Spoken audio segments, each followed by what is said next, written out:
So we've looked a little bit about how to prepare to listen, and now we're going to look at how to prepare to speak. Have you ever had a conversation where you felt really passionately about something and it went really, really badly? What happened? What went wrong? Pause the video for a moment and have a think about that. Most of the time, we don't prepare to speak or to listen. We just jump in, particularly when we feel passionately about something. Sometimes it can feel like it's a bit of a competition and we're trying to talk over each other, desperate to get our points across. The more passionately we feel, the more we tend to feel that we're right, and the more we want to get our point across and convince the other person that they're wrong and we're right, particularly when we think their views are unfair or offensive, or when we feel completely misunderstood. Somehow it tends to be quite triggering to feel really misunderstood.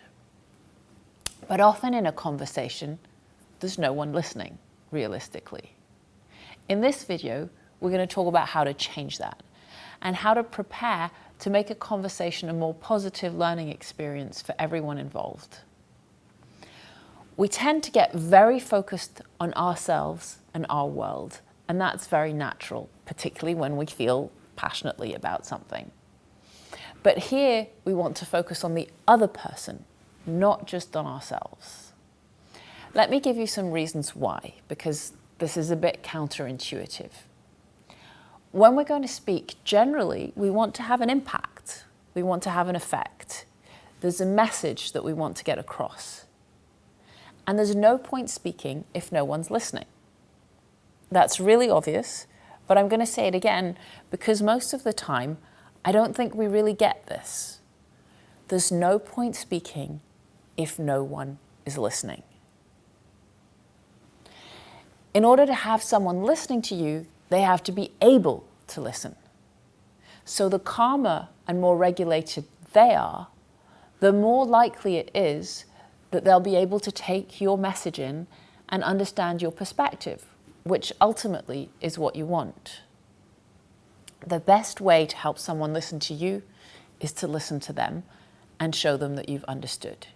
And we have other videos about that in this series. Once you've done that, it's time to get ready to speak. Most of the time when people prepare to speak, they're just thinking about what they're going to say. Me, my opinion, my thoughts, how am I going to convince the other person? I want you to think about staying connected with the listener when you speak. Conversations are a two-way street. They're about attunement, and we'll talk more about that in the Conversations Consent video. That will help you with that. So there's a lot to do when you speak. You need to be aware of yourself and what's going on in you. You need to be aware of the listener and how what you're going to say might be received, how it is being received. Or when you're preparing, do you know the person? Do you know how they might react to certain things? So your frame of mind is really important when you speak. And here are a few pointers on frame of mind.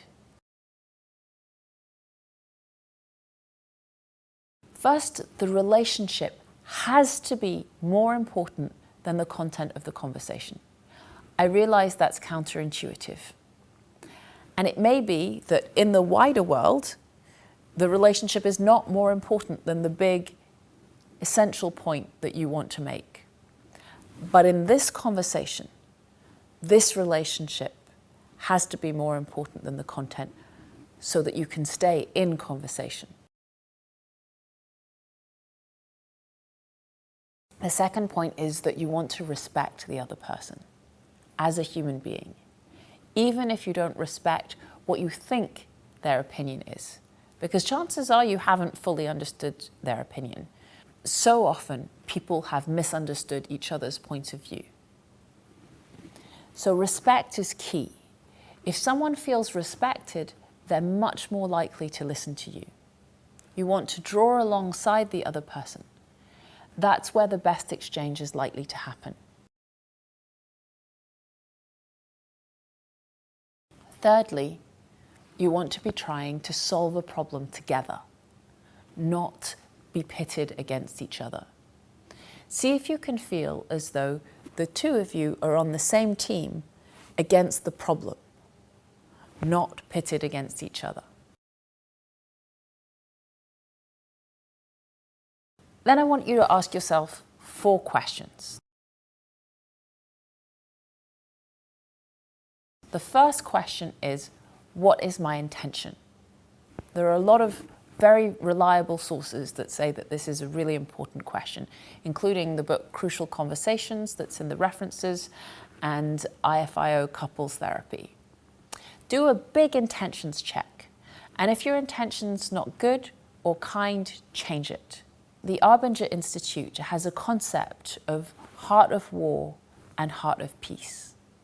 You can try asking yourself, am I in my heart of war or am I in my heart of peace? And if you're feeling particularly creative, you might want to jot that down on a piece of paper, heart of war and heart of peace. And you could even put it on the floor and stand on your heart of war and see how that feels in relation to a concept or a conversation, and stand on your heart of peace and see how that feels. And then put one foot on each and see how that feels in your body. So noticing those differences. The second question is, what do I want to say? What's the message I want to get across? The third question is it kind and connecting? Remember that honesty without compassion is aggression. We often forget that and hide behind honesty in conversations.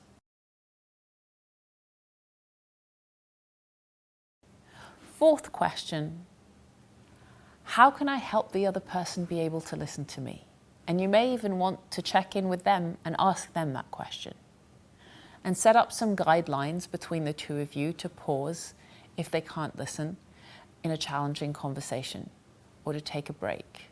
On my YouTube channel, I'll also add a video about the things people tend to care about when they're having difficult conversations, and how you can help them feel happier and more regulated in a difficult conversation so that they can better listen to what you're saying and you can have a better conversation overall.